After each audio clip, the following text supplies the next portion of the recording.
So it is February the, I don't know what, I think 22nd. My thing went on a different setting. Oh, there we, yeah, 22nd.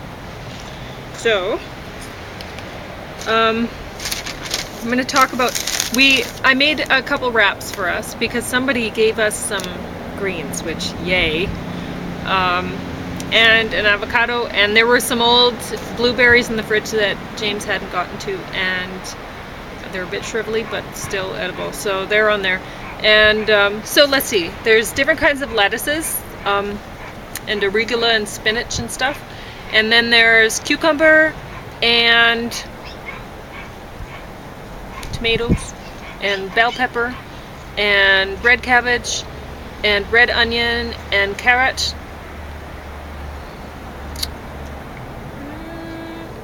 pumpkin seeds, that's it. And then it's on a garden vegetable wrap, so we'll see. And there's some lovely cherries for dessert and an almond tart for James if he wants it. Now, we watched a couple good movies. James was on the second run of this one, so anyway. Here Comes Mr. Jordan. We watched this one this morning. It's from 1941 and it's black and white, and it was excellent. I loved it. It was interesting seeing the fashions. I hadn't realized, like, I had seen some fashion drawings of like women's clothing and stuff, whatever, where they looked really triangular, and now I realize it was from the early 40s because that was the fashion. The women they had some serious shoulder pads going on and really thin, so they have this triangular shape like man's torso more. Pretty ugly. But yeah, it wasn't very attractive. But anyway, fashions change, and I guess that was the fashion then, and whatever. What I found most interesting was the slang of the times. There were idioms like in the pink, which means in the peak of health. Punch drunk, meaning that you've been punched so much that you're feeling weeby. And my favorite was you really pulled a boner, which would not mean the same thing today. That meant you made a mistake. Yeah, you really made a mistake. You really made a mistake. Really pulled a boner. Mm-hmm. Yeah. Yeah, anyway, there were some other choice ones. Yeah, but those were my favorite. So I think I'm gonna have to start using I really pulled a boner. Yeah. Just in public and mixed company and see what happens. So, then James watched this and I was busy having a bath, and I went to the library for a while, and so anyway, I missed this entirely, so James will talk about that. 7 days in Entebbe, is that how you pronounce it? I think so. I don't know.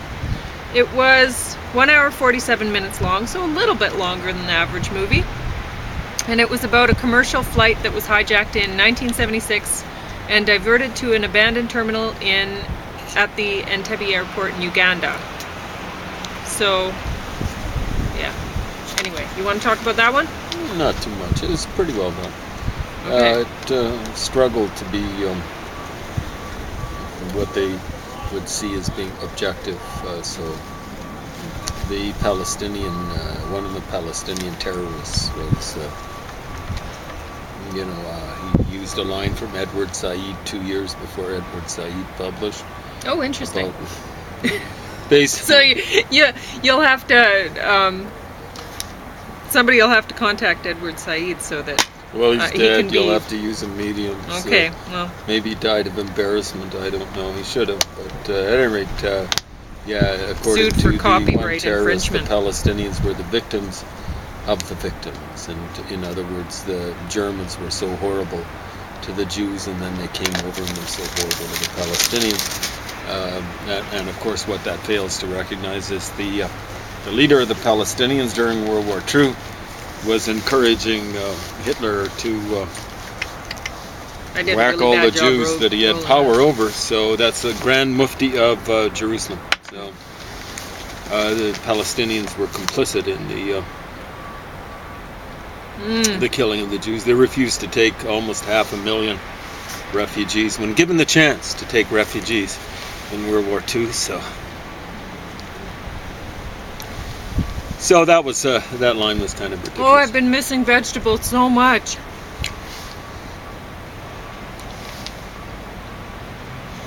This is so wonderful.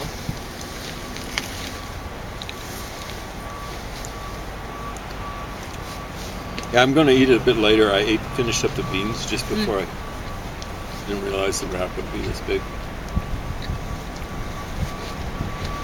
I just finished eating up that beans and lasagna. I made yours pretty fancy. That avocado looks good. It looks great.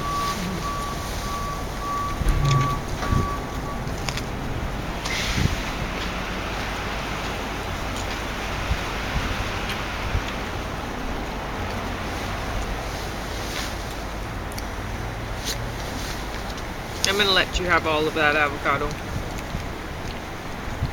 Because I don't really know if I should eat it. It's presumably fatty. Don't worry about it.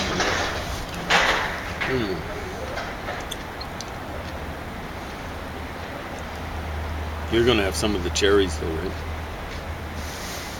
Yeah, that's good. But you can have all of that tart. Okay. It's an almond tart. Okay.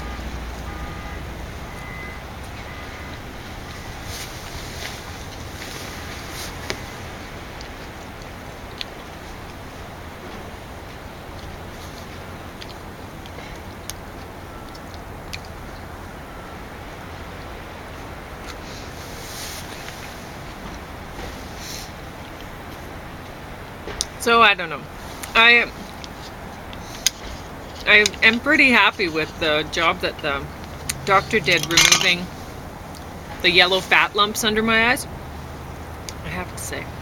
And somebody that we know, Barney, he was saying that I did it because out of vanity. And I was like, no, not out of vanity. Anyway, but you know, I looked in the mirror and I do feel better looking in the mirror with them gone. So I don't know. But then I was thinking, well, you know that Oscar Wilde line about the wallpaper? I was thinking, you know, either they had to go or I was going to go, because I really felt bad having them there.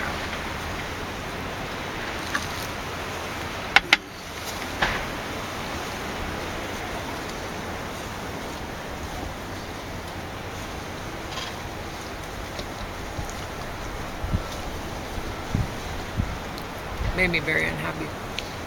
But I don't know. I think I'll be happier now. We'll see.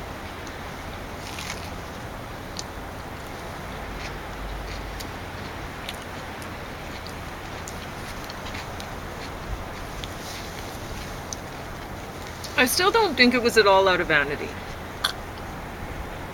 Because here's the thing. I was willing to do it myself. I was that sick of seeing them. And I knew there'd be scarring if I did that. And it wouldn't have worked out. But I fully expected, well, you can get cosmetic procedures done where there's not scarring, but I fully expected this to scar badly. I expected to end up looking like the Joker, but with big slash marks under my eyes. So... You mean the Heath Ledger's Joker? Yeah. Okay. That's kind of now the image. Yeah. I kind of like the old image of the Joker. Yeah. I mean, it's a fun story, right? In that sort of way. Yeah. But anyway, so if you think about that, I was willing to look like that rather than have fat lumps, because at least with the scars, it would be different. And people wouldn't look at me as necessarily unhealthy. They would look at me and go, wow, what in the world happened to her? But anyway, so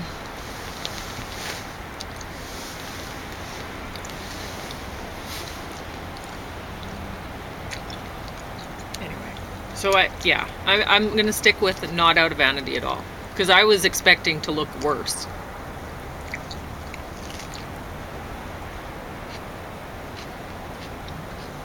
Just different.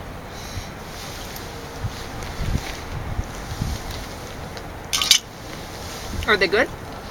Good enough.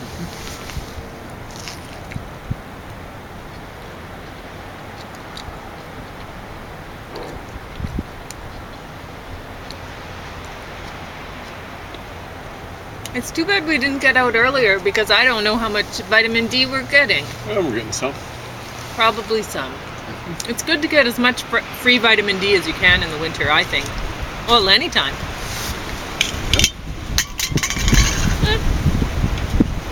Doesn't matter. Jesus, went right into the recycling. Pretty much, yeah.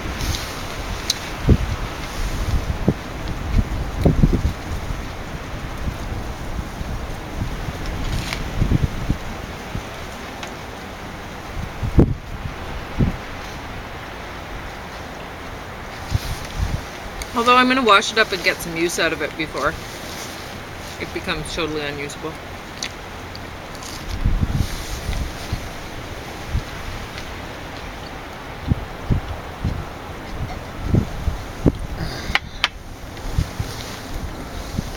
I am so thankful for these vegetables.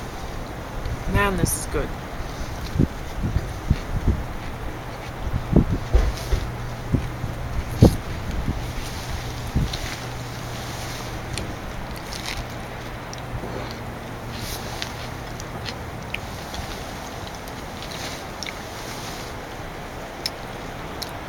So what happened with the plane passengers?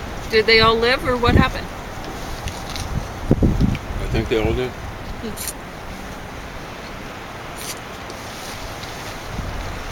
Yeah. By the accounts they were going by, the Palestinians were sleeping when the Israelis came in. It was lucky. And the guy, there were 2 Germans and I guess 3 Palestinians. So German fake socialists, in other words, I don't know if they're communists or anarchists or Trotskyites, or tend to be quite Judeophobic. Anyway,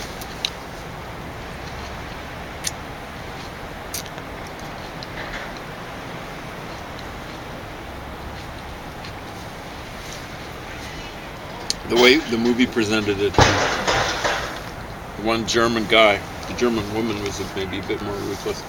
The German guy didn't quite live up to these are his delicious. forebears, Lenin, Trotsky, and Stalin, the communist kind of guys. And he turned his gun on the hostages, machine gun or whatever it was, and he was ready to wipe them out. And something like the engineer on the plane or something like that, you know, like wearing the uniform, pilot or whatever. He just said, you know, and he didn't do it. What he'd said to him was one engineer was worth 10 radicals, right? When they were talking behind the scenes earlier in the movie. Maybe the radical thought it was almost true. I, of course, think it was an understatement. One engineer's worth 100,000 radicals, really. Anyway, I guess we can go in. I don't have anything. Anyway, a lot of